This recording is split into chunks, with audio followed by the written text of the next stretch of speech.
布达拉宫一年一度的香体焚烧季节到来的时候，对于很多藏族人来说，能参与布达拉宫的焚烧工作是一件很有荣誉感的事情。在每年藏历9月并且要在藏历9月22号之前完工这些信众义工中有些是白发苍苍的老人，也有些是正当壮年的年轻人，也有些是带着孩子前来的妇女，他们手里都拿着从家里带来的塑料桶等焚烧工具，甚至有些参与焚烧义工的是来自外地的信众，也有的是过来朝拜的，也有些是来旅游的游客，大家都排队运送涂料，有些老人走走歇歇将20-30斤的涂料送到终点，虽然很疲惫但脸上依然挂着灿烂的笑容。为了感谢信众僧人们也会买一些吃的，托付着分发给信众们。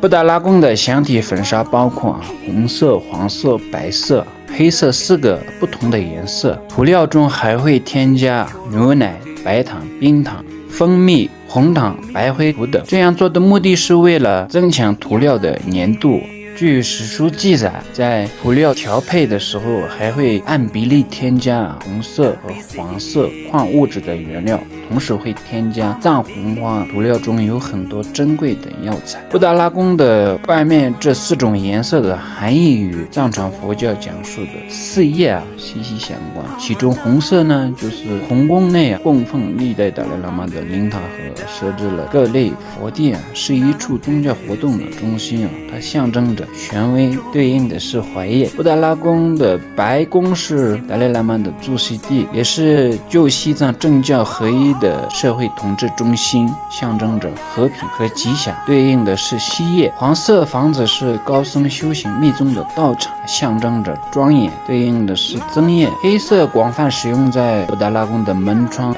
是为了消除邪恶恶魔从门窗入侵，